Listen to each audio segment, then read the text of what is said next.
නේද? දැන් පුතේ කියන්නේ මෙන්න බාහිර අසතුට බලය අන්නම් සමානුපාතිකයි ගාම්‍යතා වෙනස් වීමේ ශීඝ්‍රතාවය. ඒ ෆනුම් සමානුපාතිකයි. මෙයා MV ඍණ MU බෙදීම. දැන් මෙයා සමානුපාතිකත්ව නියතය අයින් කරපුවා අකුරක් වෙනවා K. මෙයා M ඉතින් MU බෙදීම. මෙයාට M පිටර ගන්න පුළුවන් නේ. M පිටර ගත්තොත් වීර්ණීය බෙදීම. එන අපිට එනවා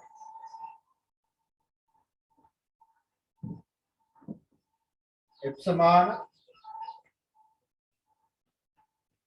K වාරයක් K වීර්ණීය බෙදීම T. නමුත් අපි දන්නවා වීර්ණීය බෙදීම T කියන්නේ. තරණේ. නිසා ආදේශ කරු සමීකරණයක සමාන KMA. දැන් අපිට ඕනනේ F සමාන MA. දැන් K කියන අකුරක් ආවා. K කියන එක ඉවත් කරන්න. K යනු නියතේ. දැන් K අකුර අයින් කරනවා අපි නිව්ටනයේ අර්ථය. නිව්ටනයේ අර්ථය. ඒ කියන්නේ නිව්ටන් එකක් කියන්නේ මොකක්ද කියලා. නිව්ටන් එකක් කියන්නේ 1 කිලෝග්‍රෑම් වස්තුවකට 1 ms දෙක. ත්වරණයක් ලබා දීම සමත් බලය 1 නිව්ටන්. එන F සමාන K. එහෙනම් M1 A1 F1. එහෙනම් K සමාන 1. ඔන්න කේවලගේ පාඩක්. නමුත් අපි දන්නවා F සමාන K මේනේ.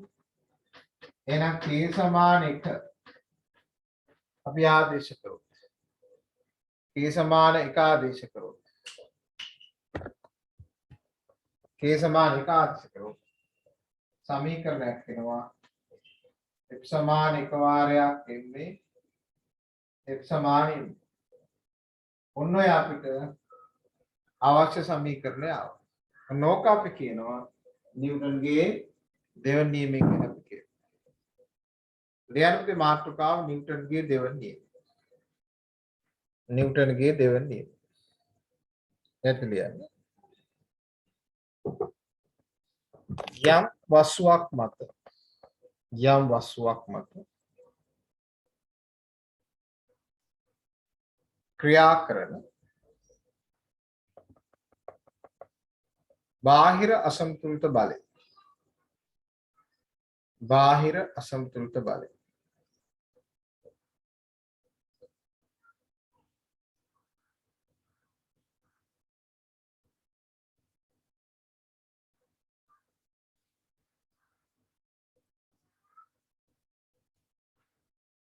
එම වස්තු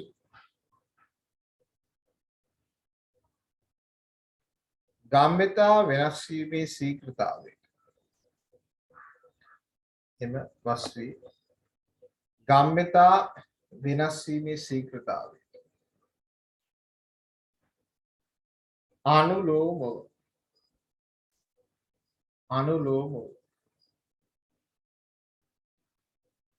සමානුපාතික වේ. අනුලෝමව සමානුපාතික වේ.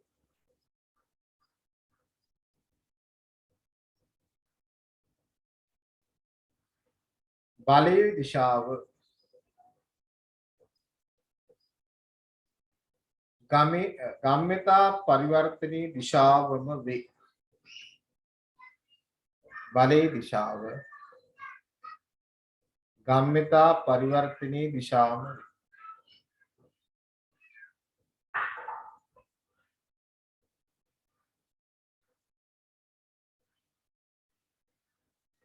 අලුත් රූල් එනකොට මත නිව්ටන්ගේ නියමයේ යා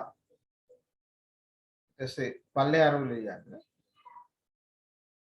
ස්කන්ධයේ එම්වන වස්තුවක් රූලක් කරලි වන වඩා හොඳයි ස්කන්ධයේ එම්වන වස්තුවක්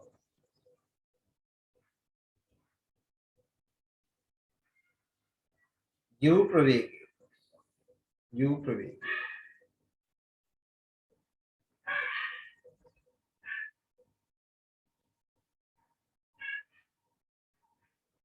චලිත වන විට එය මත කැපිටල් F බලයක් ක්‍රියාත්මක වීම නිසා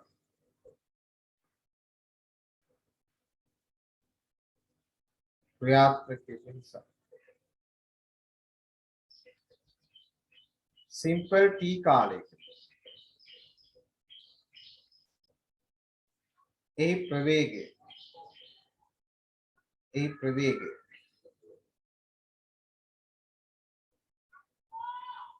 v දක්වා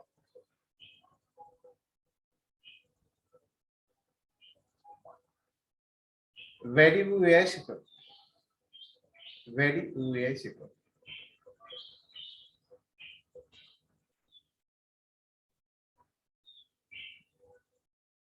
කියලා පුතේ මෙයා මෙතෙන් දැන් මෙහෙම ආවා මේ නිව්ටනේ අර්ථය කියලා පුතේ රූල් දෙකක් තියලා මේක පල්ලෙහාට දාගන්න.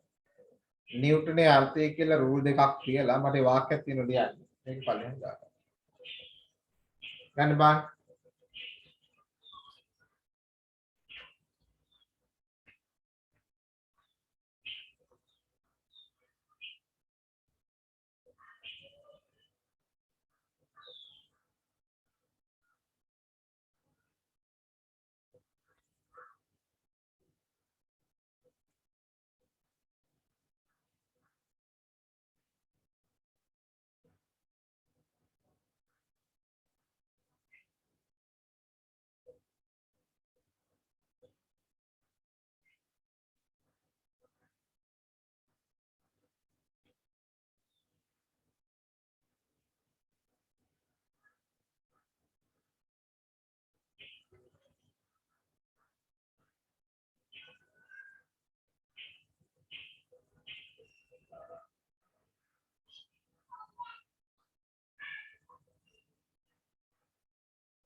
ඉවර කට්ටිය අත උස්සන්න.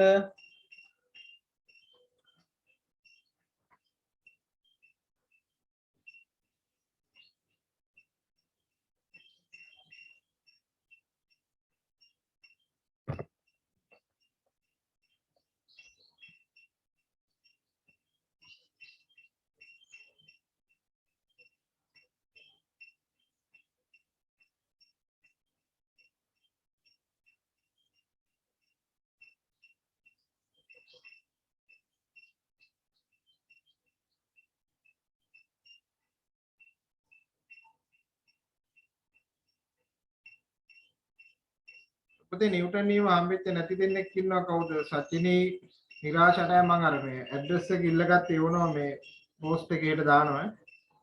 ලබන සතියේ ගාමිණ අපි ලෝකේ ගණන් පටන් ගන්න නැහැ දැන්ම මට එදා දෙන්න අමුතුුණා එක. ඔක කලින් මාසේ අපි දීපු ටියුට් එකක් ඒ නිසා මේ එදා ගෙනාවේ.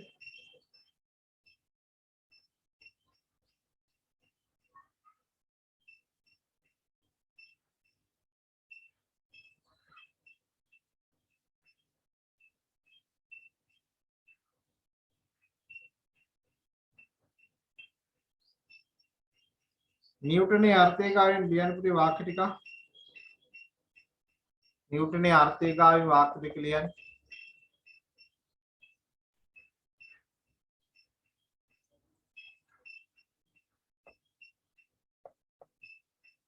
ස්කන්ධයේ කිලෝග්‍රෑම් එකක් වන වස්තුවකට. ස්කන්ධයේ කිලෝග්‍රෑම් එකක් වන වස්තුවකට.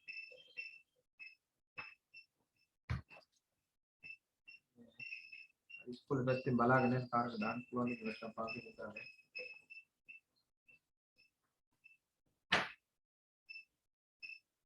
ඉතින් සමහරවල් පාසෙට පාරක් දාගන්න පුළුවන් ඉතින්.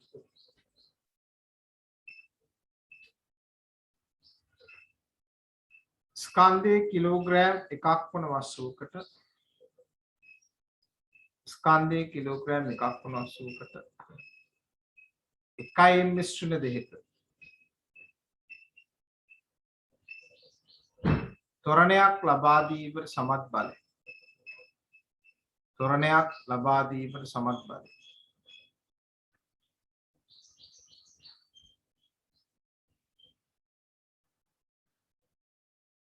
එකයි නිව්ටන් වේ.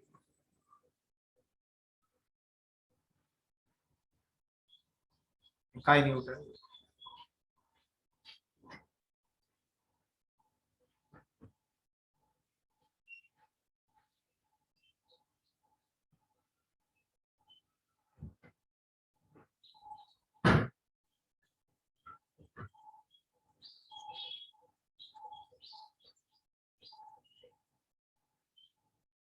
तात्या कैसे से ऑफ करा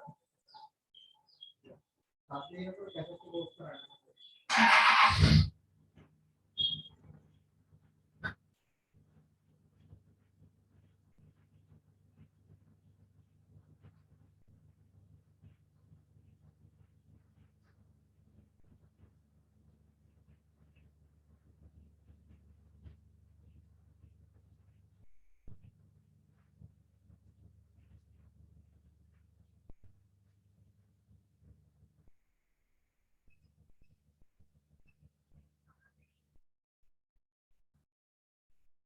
ඊට පස්සේ අපි යනවා පුතේ ඊළඟ නිව්ටන්ගේ තුන්වෙනි නියමය.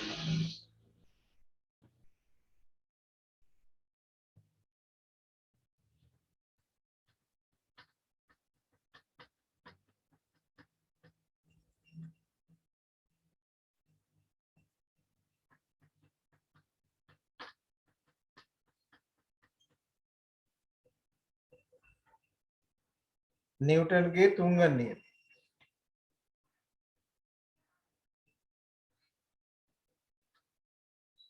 නිව්ටන්ගේ තුන්වෙනි.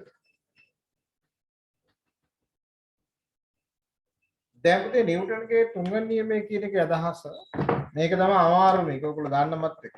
මොකද්ද? සෑම ක්‍රියාවකටම ඒහා සමාන වූ ප්‍රතිවිරුද්ධ ප්‍රතික්‍රියාවක් පවතී. ඒ කියන්නේ අපි යම් කිසි ක්‍රියාවක් යෙදුවොත් ඒහා සමාන ප්‍රතික්‍රියාවක් යෙදෙනවා කියන එක තමයි අදහස. ඒ කියන්නේ දැන් අපි උදාහරණයක් ගත්තොත් මේ තියෙන වස්තුවක් නම් වස්තුවක් මත අපි මෙහෙම බලයක් යෙදුවොත් ඒ සමාන ප්‍රතික්‍රියාවක් තියෙනවා. මේ තියෙන ක්‍රියාව නම් මේකට අපි කියන්නේ ප්‍රතික්‍රියාව. ප්‍රතික්‍රියාව. ඒ නිසා දැන් මේක අපි විස්තර කරනවා බලයේ ප්‍රභේද වගේ. මේක කියන්නේ සෑම ක්‍රියාවකටම ඒහා සමාන වූ ප්‍රතිවිරුද්ධ වූ ප්‍රතික්‍රියාවක් පවතී. මෙන්න නිව්ටන්ගේ තුන්වෙනි නියමය. ලියන්න එකත් රතු පෑනේ ලියන්නත් මම දෙවෙනි එක කියන්න අමතක වුණා ලියන්න තිබුණේ නේද? නිව්ටන්ගේ තුන්වෙනි නියමය. සෑම ක්‍රියාවකටම ඒහා සමාන වූ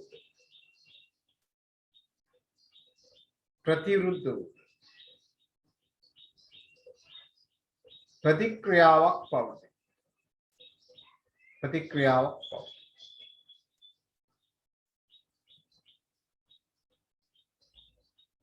මේක අඳගන්න බලන්න.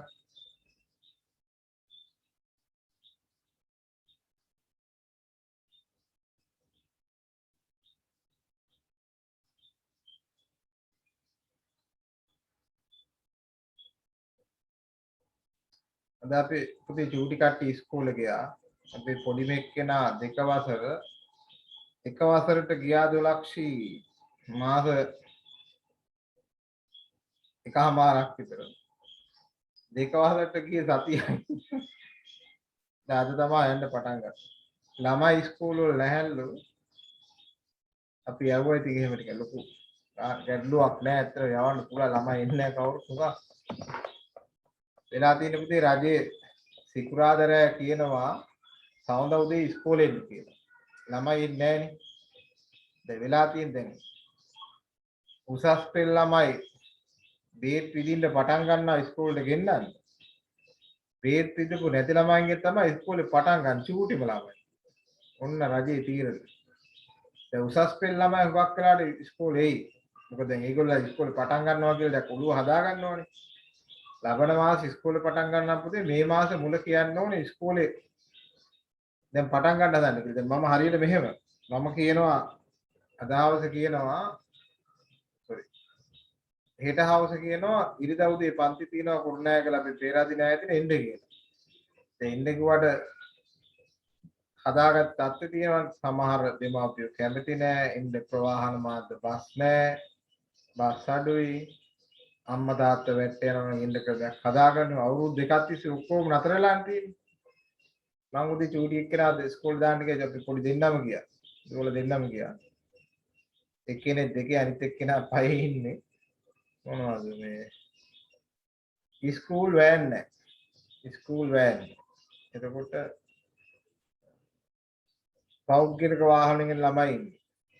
පාරේ බස් වලට ගිහලා අපි ටවුන් ඉස්කෝලේ ටවුන් එකේ ඉස්කෝලේ අපේ ගාවේ නැතිනම් බස් වලට 4යි. බස් වලට 4යි තියෙන්නේ. ඒ බස් වලට 4 3යි බස් වලට 3යි. 2යි 3යි තුන්වෙනි එක තමයි ඉස්කෝලේ. එතකොට ඔය බස් වලට 3ට කිලෝමීටරයක් විතර තියෙන දුර. එතකොට බස් වලට එකේ ඉන්නවා දෙතුන් දෙනා ඉන්නවා ළමයි එක්ක. සමහර ওই ටික පයි යන. අපි නම් පොඩි කාලේ ඔය ඉස්කෝලේට පයින් ගියේ. අපි පොඩි කාලේ අපි ගේ ගාවින් නම් පයි යන. එච්චර දුරකුත් නැහැ විනාඩි 10කට ගිය හැකියි. ඉතින් මේ දැන් මිනිස්සුන්ට ඒක පුරුදු වෙලා තියෙන්නේ. ප්‍රවාහන පාසුකම් නැහැ, පාසල් බස් නැහැ. දැන් අපි පන්ති පටන් ගත්තාමත් ඔයම ගැටලුව තියෙනවා. ඔයම ගැටලුව තියෙනවා හේතුව තමයි මේ පන්ති හවස් වෙනකොට ඔන්න ළමයින්ට බස් නැති වෙනවා යන්න. උදේ පන්ති කොහොම හරි වෙන උදේ වෙලාවට එන්න බෑ. උදේ 4:00 දැන් මට එන්න බෑ. බස් නැහැ. නම් වගේ ප්‍රායෝගික ගැටලු තියෙනවා ඉතින් ඉදිරියේ.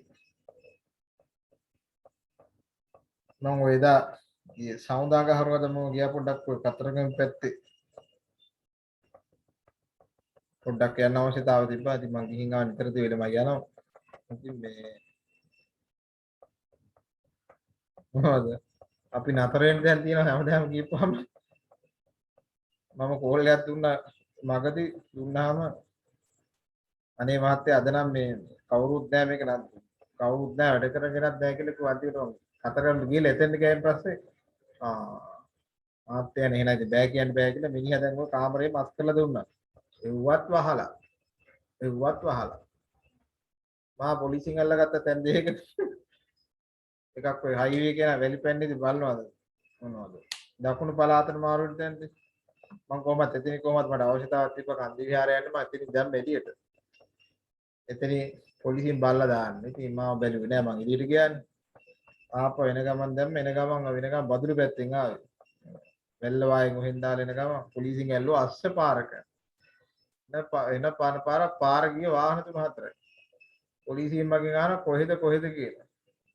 අර නෑ නේද දැන් මෙහෙ ගියා කියන්න හොඳ නෑ මං කිව්වා මේ බුත්තලි ඉඳන් ඉන්නේ. මගෙන් අහන ගෙවල් කොහෙද කියලා. ඔබ වෙන්නේ කියලා ආහාරය හරි නම් කියන්නේ. ඒක කොහොමද එහෙම දිස්ත්‍රික් කතන්දරයක් මොනවද නැහැ. අද උදේ මම එනකොට පොඩි කට්ටිය දාන්න යනකොට පාසල් බස් වල යන්න පුළුවන් ආසනගත මගින් විතරයි කිව්වනේ. හරි ඉතින් ආසනගත මගින් ගන්න ඉන්නවා. කොළඹ ඉඳන් කුරුණෑගල ඉඳන් කොළඹට බස් එක යනවා. පහ බස් එක ෆුට්බෝල් දෙකෙත් තියලා බස් එක දෙකට නෙමෙයි. පොලිසියත් බලන් ඉන්නේ. ඔන්න. ඇයි මනුස්සයෙක් යන්න බැර නම් ෆුට්බෝල් එකේ නෙමෙයි හුඩ් එකේ හරන එකලා යනවනේ මනුස්සයෙක්. දැන් වෙට්ට යන මනුස්සය යන්න බෑ කොළඹට. ඒ ඔයගලන්ටත් ඔය පන්තියට ගත්තාම ඔයගොල්ලෝ මොන ගැටලු තියෙනවා අපි පොඩ්ඩක් කතා කරමු ඉස්සරහට.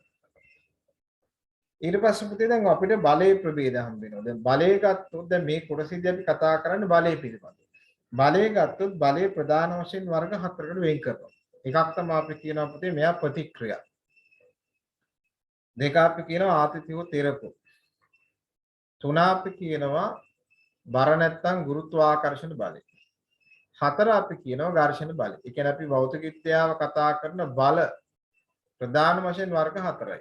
ප්‍රතික්‍රියා, ආතිතිය තෙරපු, බර නැත්තම් ගුරුත්වාකර්ෂණ බලය, අනිත් එක අපි කියනවා කොහොමද මෙයා ඝර්ෂණ බලය. ඉස්සරහම පුතේ පංච මහා බලවේග තිබ්බා කියලා තිබ්බ දැන් මම හිතන බලවේග ඔක්කොම ඉවරයි. සංඝ, ගුරු, වේද, ගණ නේ සංඝ, වේද, ගුරු තාම තිබ්බේ. ගෝවි කාමකරුනේ නේද? සංඝ බලය ඉවරයි. සංඝ බලය ඉවරටම ගියා. දැන් ගුරු බලයත් ඉවරුණා. ඊළඟට ගෝවි බලය ඉවරෙන්න තියෙන්නේ. වේද බලය කලින් ඉවරුණා. කාමකරු බලය විතරයි ඉතුරුලා තියෙන්නේ. ලියන්න පුතේ මාතෘකා බලයේ ප්‍රභේද බලයේ ප්‍රභේද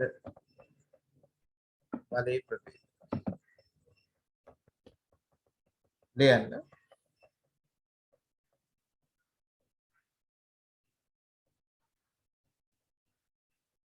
බලය බලය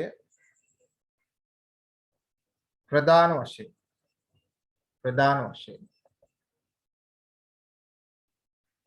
වර්ග හතරකට ප්‍රධාන වශයෙන් වර්ග හතරකට වෙන් කළ හැක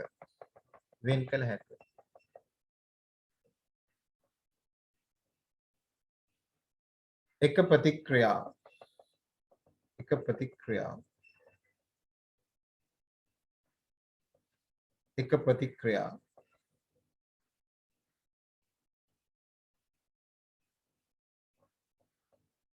දෙක ආතති හෝ තෙරපු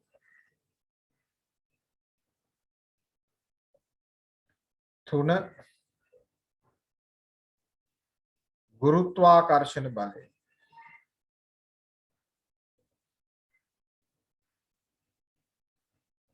හතර ඝර්ෂණ බලය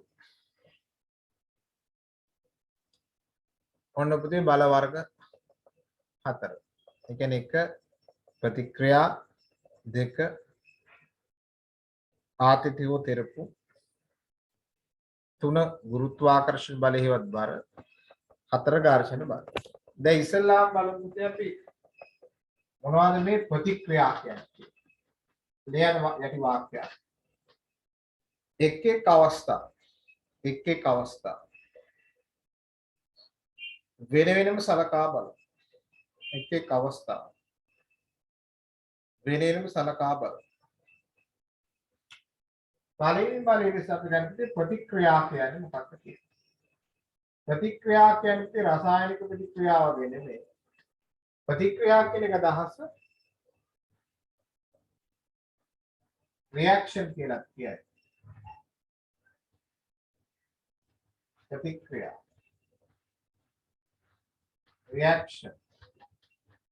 දැන් ප්‍රතික්‍රියාවක් කියන එක අදහස් යම් කිසි පෘෂ්ඨ දෙකක් ගැටීම හෝ ස්පර්ශය නිසා හටගන්නා බලය තමයි අපේ ප්‍රතික්‍රියාව. දැන්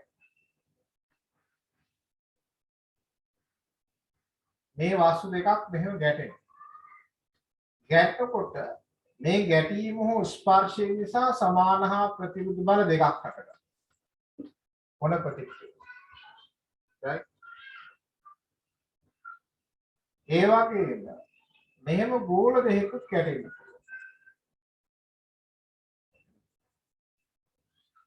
ගැටුනහම මේ සමාන හා ප්‍රතිවිරුද්ධ බල හටගන්නවා. මෙයාගේ කේන්ද්‍ර දෙක ආරාම යන ඕවන් ඕන මෙන්න ප්‍රතික්‍රියා. ඒ වගේම මේ මේසයක්වත් මේ වස්තුවක් මේ ගැටීම හෝ ස්පර්ශය නිසා හට ගන්නා බල දෙක තමා කියන්නේ ප්‍රතික්‍රියා කියලා. දැන් ගැටලුවක් වෙනවා මේ හැම වෙලේම ලම්බකෝ බල දෙක ආවතියි. අන්න ඕකට පුතේ අපිට මූල ධර්මයක් තියෙනවා. ඒ වගේම උපකල්පනයකුත් තියෙනවා. මේ මූල ධර්මය හා උපකල්පනයේ දෙකම පාවිච්චි කරලා තමයි ඔකේ ප්‍රතික්‍රියා අපි ලක්ව කරන්නේ. අපි ඔය අද මේ සතිය ගණන් පටන් ගන්න නැහැ තීර ටික විතරයි. ලබන සතිය ඔක ඉතුරු බල තුනක් කරලා මේ අපි ගණන් වලට පටන් ගන්නවා. right? ලියන ප්‍රතික්‍රියා අද පොඩ්ඩක් ඔය පන්තිලා ලබන මාසේ තිබ්බොත් ඒක පොඩ්ඩක් කතා කරගෙන පොඩි බා වෙලේනම ගෲප් එකේ මීටින් එකක් ගන්න අපි මේක සටහන් ලියලා එන්න. කියන්නේ මෙන්න මේ. යම් පෘෂ්ඨ දෙකක් ප්‍රතික්‍රියා කරන විට යම් පෘෂ්ඨ දෙකක් ගැටීම හෝ ස්පර්ශය නිසා ගැටීම හෝ ස්පර්ශය නිසා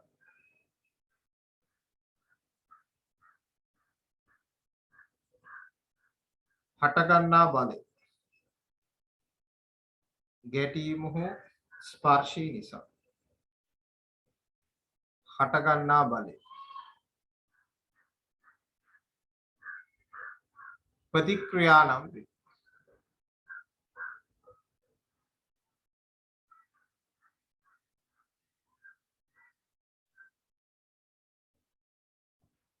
මෙම ප්‍රතික්‍රියා ගැටුම් ලක්ෂය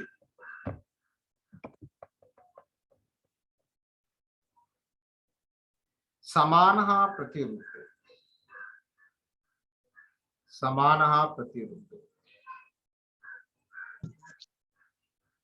ක්‍රියා කරයි.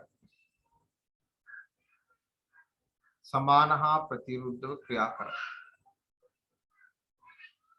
කියලා මේ රූප සරාන් දෙක දාගන්න. රූප සරාන් දෙක